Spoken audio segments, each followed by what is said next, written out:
Hola a todos, espero se encuentren muy bien, sean bienvenidos a un episodio más y en esta ocasión tenemos como invitado a Jay Caragay. Este episodio es algo diferente a los demás. Nuestro podcast es totalmente en español, pero esta vez rompimos un poco las reglas y no nos impidió el tener distinto idioma. Pero me importa el poder compartir el pensar de otras personas de otros países. En nuestro canal de YouTube encontrarán la traducción y en las plataformas de podcast el idioma original. Recuerden que con nuestro patrocinador Trópicos encontrarán algunos de los cafés especiales de nuestros invitados. Pregúntenle a redes los disponibles. Y muchas gracias por seguir nuestro contenido. Sin más, los dejo que disfruten de este episodio.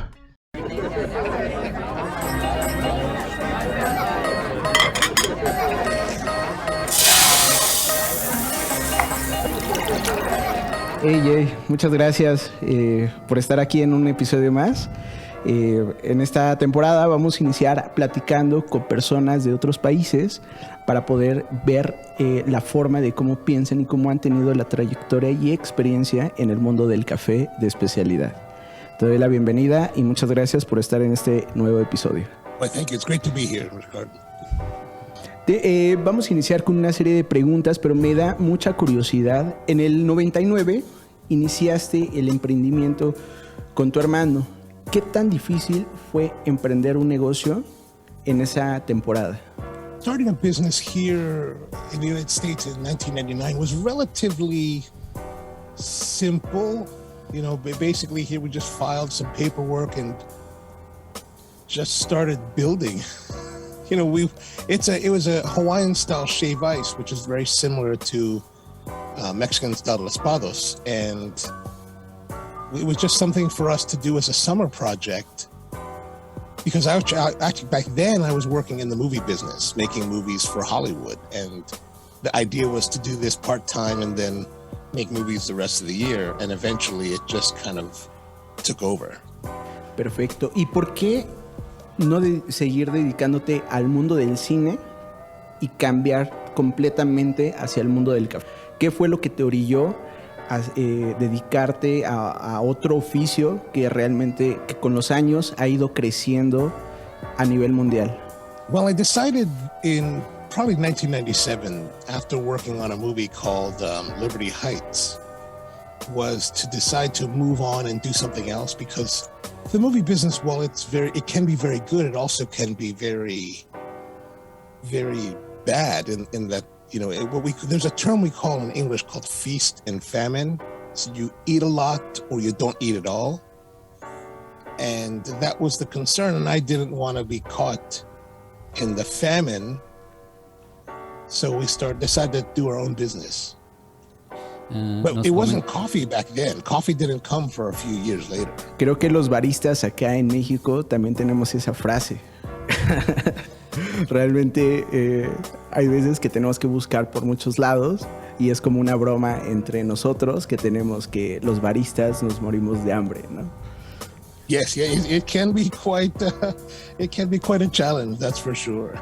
En el 2006 abrió sus puertas Spro Coffee en Baltimore, pero en el 2010 empezó la experiencia de tener cafés tostados por distintas casas tostadoras. En Hamden ya estaban preparados, bueno, más adelante en Hamden ya estaban preparados para probar distintos perfiles de tueste. Well, actually, it was a case where when we opened the Hamden shop, oh, you know, you're right, because 2006 we were in the library, and that we were buying coffee from a place called Heinz Public Market Coffee in Seattle, Washington. And then you're right, in 2010, when we opened the Hamden location, that's when we did expand to a multi-roaster model. So we had 6 different roasters. In addition to Heinz Public Market Coffee, so basically all the people that were roasting, that we were getting coffee from, were friends of mine in the industry. So Dwayne Sorensen at Stumptown, Doug Zell at Intelligentsia, Brett over at Counterculture. Who else was there? Andrew Barnett from Echo Cafe, and Andy Newbaum from at the time he was running a place called Barefoot Coffee in Santa Clarita, California. And so I went to all of them and said, hey, I'm building this new shop, and we want to like really take it to the extreme for baristas. Like, we don't want to make it easy. We want to make it very difficult. So we want to offer 7 different types of brewing methods and 6 different coffee roasters and a whole range of coffees at very like high price points that give respectability to the coffee. And that's kind of what we did. And so, it was quite an interesting time. And I think we were the first shop in the world to do that. En el 2014 tuve la experiencia de probar cafés de Stone Town, Inteligencia, Blue Bottles, y era cuando estaba entrando en su auge, en una potencia, en México, la tercera ola del café.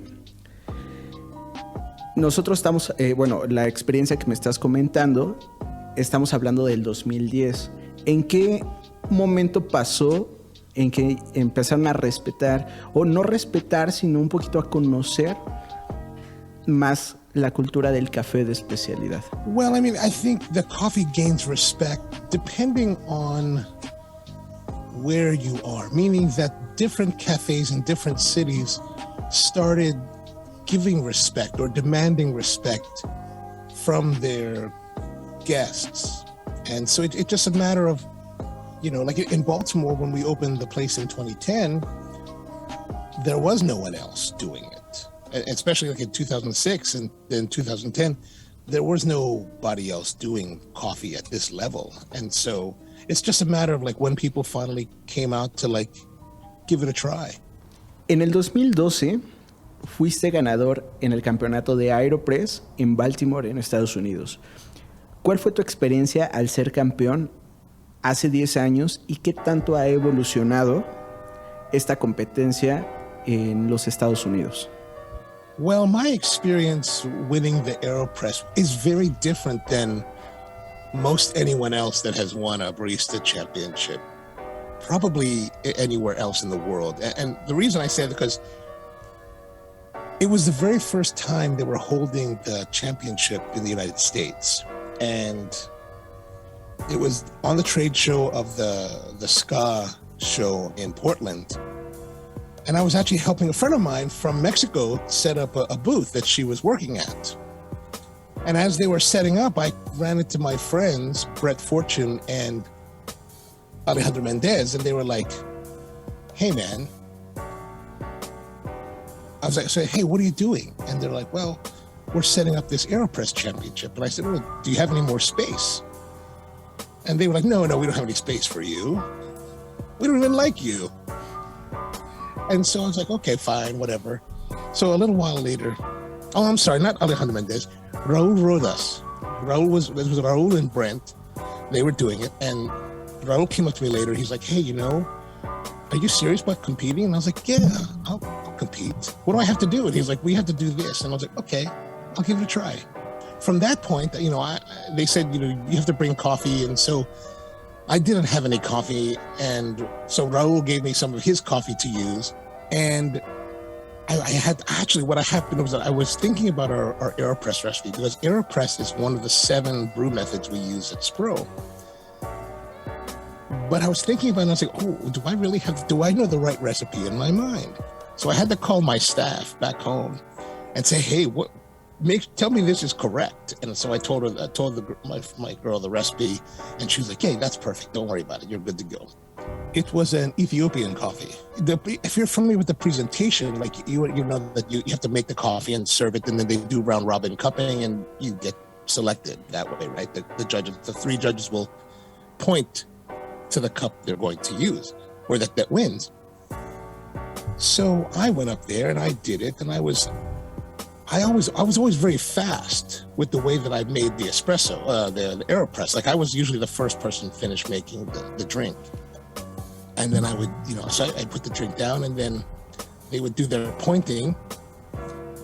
And I don't think I even waited for them to point. I think I just gave them the coffee and I took off, because I had been I had been on the show floor helping my friend since like 8 o'clock in the morning, and I hadn't had any breakfast. So I was really quite hungry. And so I was going off to go get some breakfast.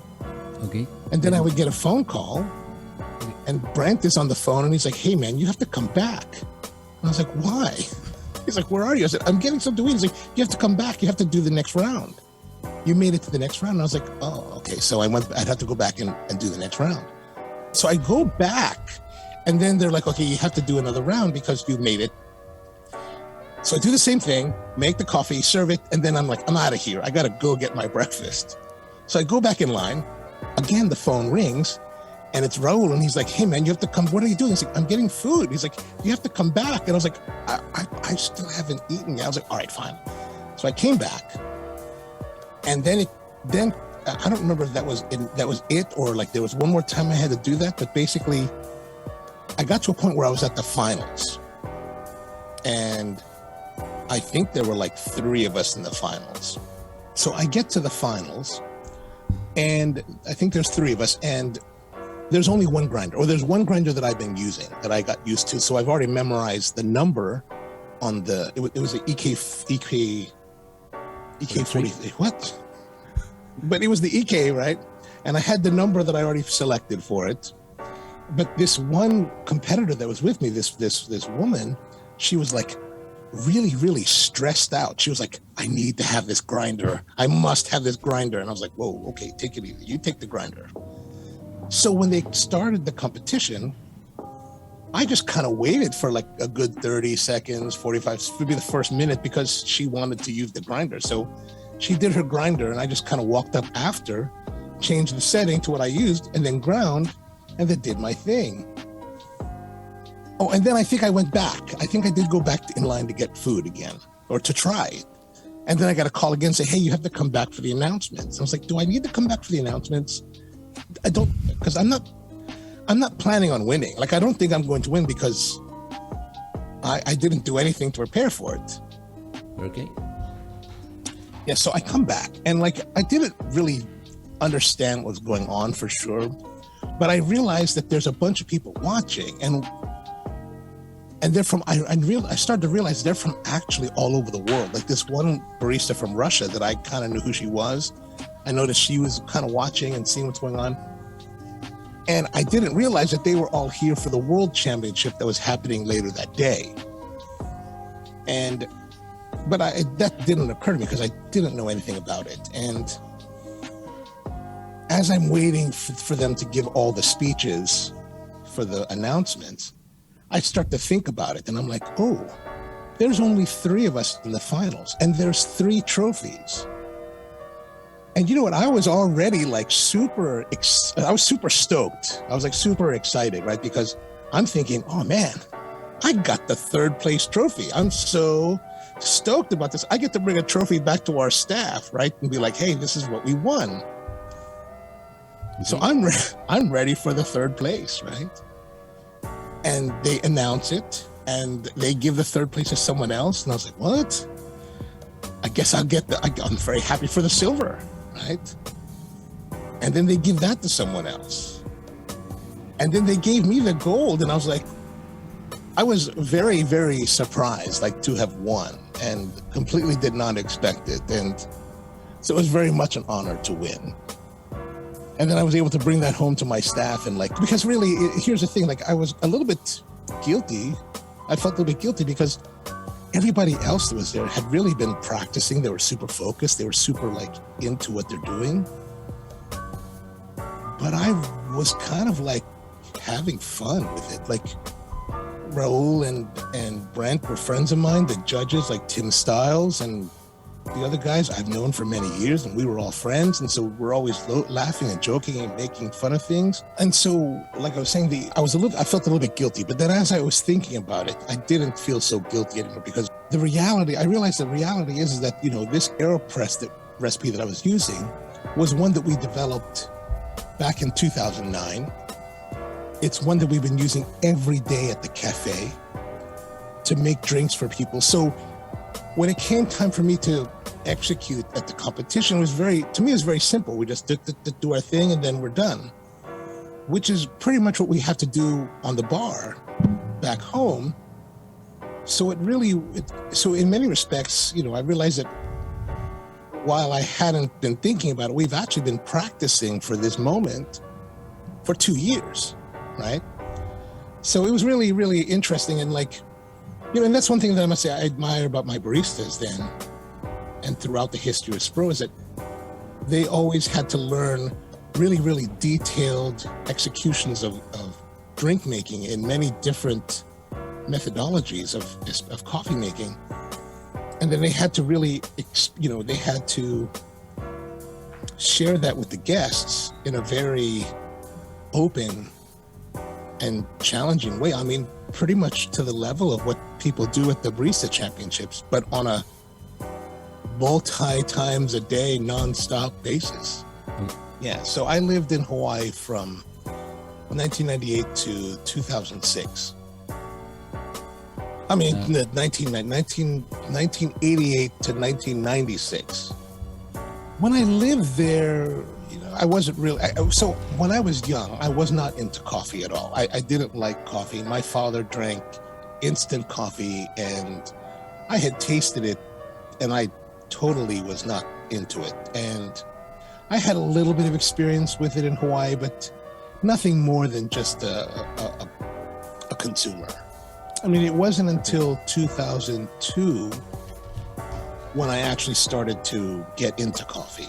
And I did end up, so the idea was, so I told you we had this place that was doing Hawaiian style shave ice, right? The Respados kind of thing.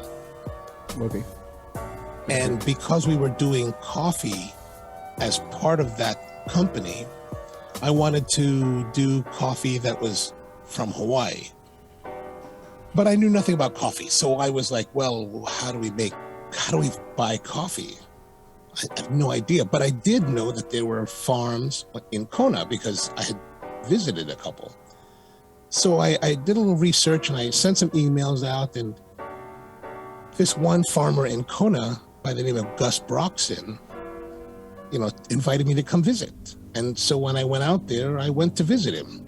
And so I toured his farm and I visited, he showed me how they process the coffee and everything. And so I really found it to be very high quality.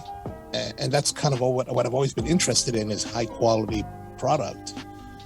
So we started buying coffee from him. And I had no idea at the time that was not how you bought coffee. Like going to the farm directly was pretty unheard of at that point. Like this is the same era that like Peter Giuliano and Jeff Watts and Dwayne Sorensen were starting to do sourcing around the world, going to farms, and I just happened to be doing it, not because I thought anything of it, just I had no idea what to do. So I went to the farm because it made the most sense. Has tenido la oportunidad de visitar varios países. Ajá. ¿Cómo llegar a ser juez? ¿Y en qué país crees que le ha costado más trabajo el que el café de especialidad se posicione? Well, which country is it more difficult? I don't know if I would categorize it in that way. I think that a lot of the different countries that I work in have different challenges. Sometimes it's organizational, sometimes it's a matter of getting the right amount of judges or competitors. So it's multifaceted, the problems, and I don't know if there's one that's really the more difficult than others. And I've faced a lot of difficulty in organizing different competitions, from having sponsors nearly walking out and forcing the shutdown of the entire event, to not having enough judges, to not having enough competitors, to not having enough volunteers, or not having enough infrastructure to do it. So there's a lot of things that can happen. But the thing that I try to do when I work within different countries is that I would like for us to build towards the future. Every year is an opportunity to build towards the future. So we're always trying to cultivate better quality judges and a a greater pool of national judges, as well as greater participation from competitors. You know, a lot of competitors will get turned off for a variety of reasons. It's that they think that it's rigged. They think that only certain people will win. And, you know, I understand that perception. And I competed as a competitor in the United States Barista Championship for 6 years. So I understand what it's like to sit on both sides of the table. ¿Qué tan importante o qué tan difícil es poder estar como juez? Porque comentas que has estado en las dos situaciones, como competidor y como juez. ¿Qué tan difícil es estar como juez y poder delegar a un participante y por sus habilidades que tiene como barista, seleccionarlo como campeón? ¿Qué tan difícil es ese reto, el estar en el panel de jueces? So, how difficult is it to be a judge? It can be very difficult, and it is very difficult to be a good judge, because if you're a good judge, you have to have a deep understanding of coffee and how it's prepared, and the ability to taste and perceive the flavors and experiences of that coffee, as well as being able to view that experience through the lens of the rules and regulations, right? So that's really the whole thing about, let's say, the barista competition. It's not just enough to serve great coffee as a competitor. You also have to be able to describe the experience that the judges are going to have with your coffee, right? That's unfortunately, or fortunately, the key to the whole thing is that you must know your coffee so well and know how to prepare your coffee that well that you can say, here's your coffee. This is going to be your experience. This whole thing that I'm going to tell you is what you're going to have. The more accurately that the judge perceives that experience that you've described as a competitor, the higher your potential score. And that's really the whole deal. Like, a lot of competitors think it's some kind of magic or hocus pocus, and it's not. It's really just that. Like, how well do you know your coffees? And a lot of people think that, oh, I must have the most expensive high-end coffees. Like, I hear people, they say, well, that competitor had this geisha coffee that probably cost him $150 or $500 a pound. That is almost irrelevant if the competitor cannot tell the judge what they're going to experience with that $500 coffee.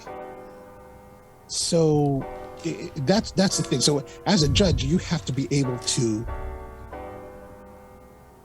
perceive that and to accurately record that experience on your score sheet. And also, another part that's really difficult as a judge, for a lot of judges, is that, you know, we really push on the judges to have detailed notes on their score sheet so that whatever happens, the competitor can understand what happened or what didn't happen, right? And so we're always trying to push the judges. And I tell our judges, I say, at every competition, I tell them, you know, at the end of this whole week, there's only one person that's going to be happy with the results.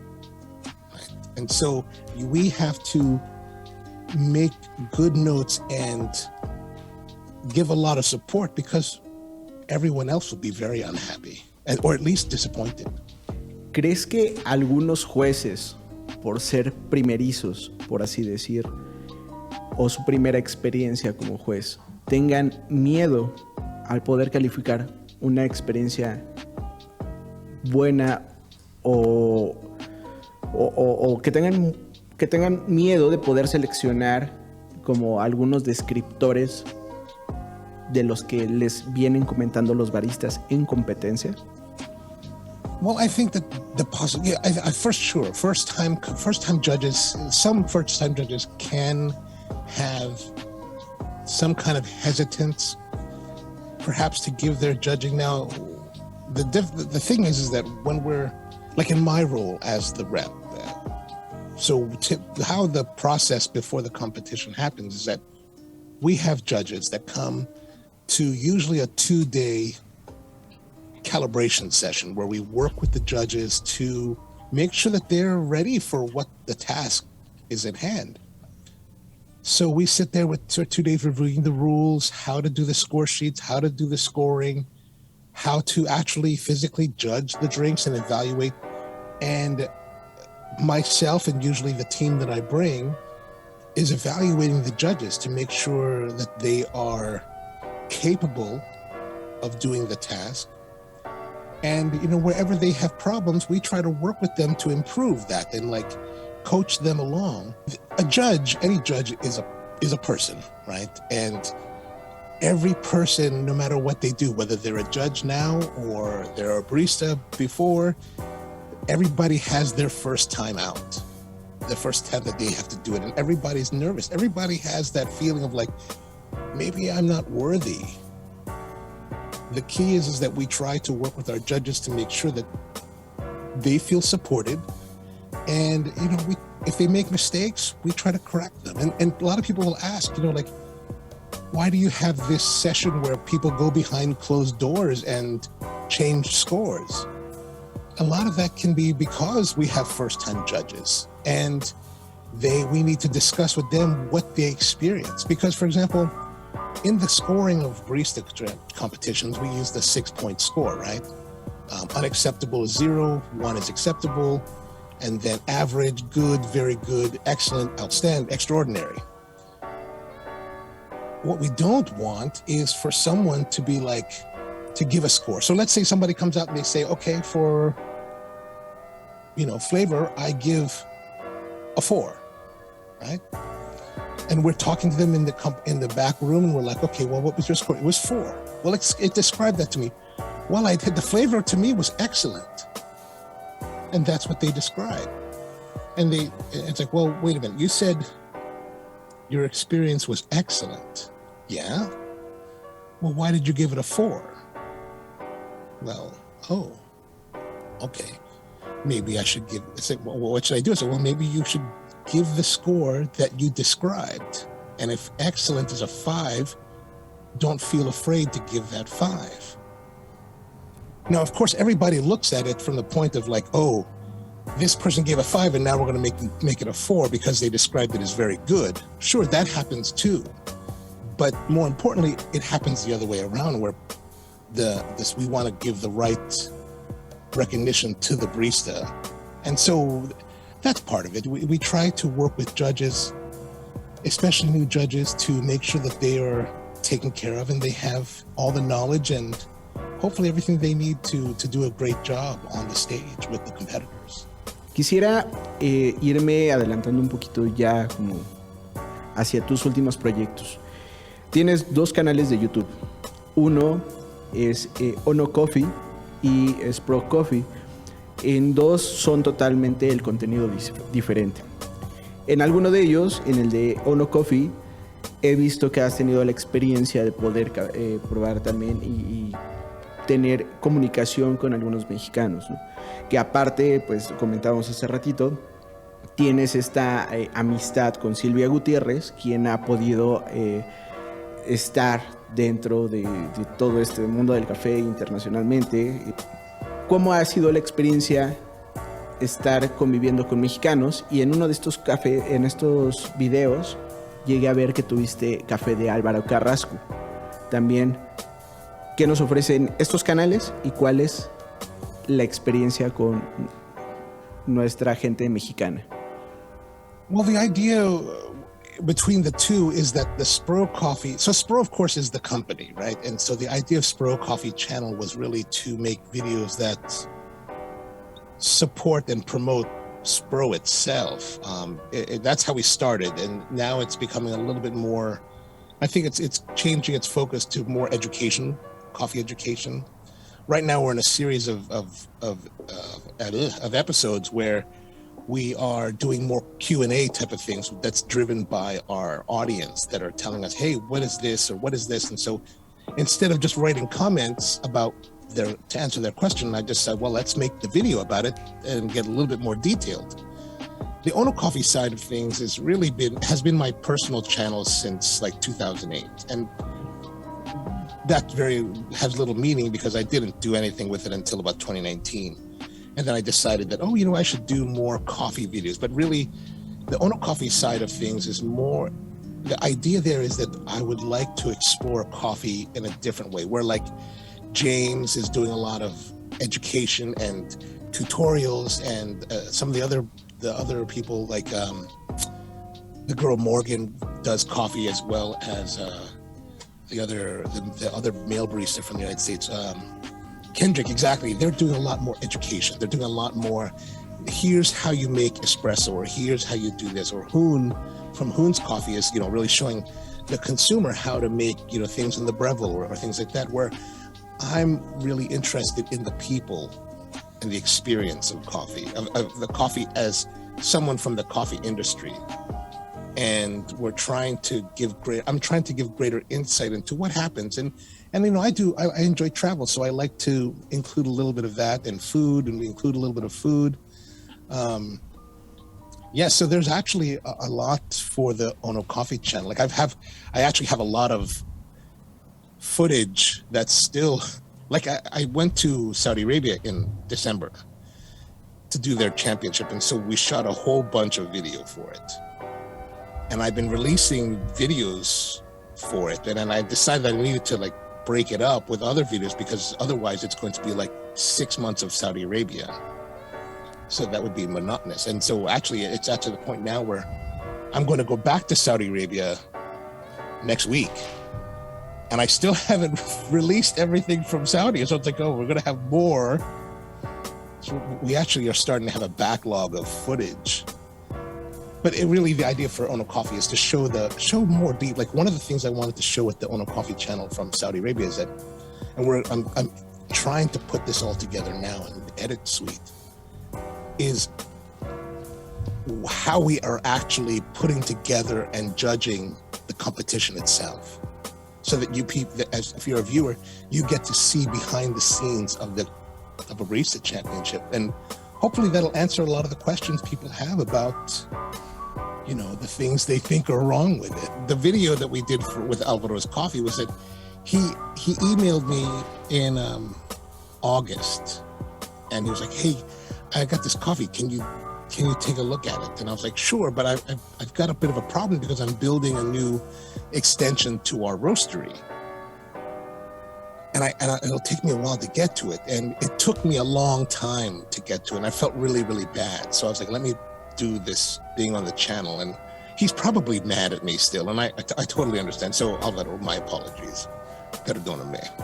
But Sylvia has been a very close friend of mine for many, many, many years, since probably about 2007. I first knew her as a judge. She judged me in the United States competitions, but we've been very close friends. Her and Adriana Hid and even Ana Garcia were all very close friends in coffee. Pues vamos a ir dando por terminado este episodio. Vamos a dejar los links de las descripciones de tus canales de YouTube en nuestro canal, y también pues lo pueden buscar como Ono Coffee o Spro Coffee, y también tus redes sociales las vamos a estar dejando en la descripción de este episodio. Y bueno, quisiera terminar con una última pregunta. En realidad son dos en una, pero me gustaría, antes que nada, te agradezco mucho la atención que tuviste por mensaje para poder coordinar esta plática, y bueno, pues toda esta comunicación, ¿no? Este triángulo para poder hacer la comunicación entre varios, entre hablar inglés y español. Pero mi contenido realmente es un podcast en español, que también quiero llegar a más personas de Latinoamérica para poder difundir un poco más todo el conocimiento del café que hay en todo el mundo. Y pasaría a esta última pregunta. A lo largo de esta trayectoria en el mundo del café, te han dejado varias enseñanzas, ¿no? Si nos pudieras compartir una, ya sea personal o laboral, y también cuál es el mejor consejo que te han dado. Wow. Well, first of all, I think that I think the podcast is great to be for a Latino audience. I think that's important in Spanish. And my apologies to all of the viewers because my Spanish is not very good, and my apologies on that. Now, the one lesson that I can say to have learned, I think the gift that coffee has given to me in the industry at a very personal level is the people that I've met.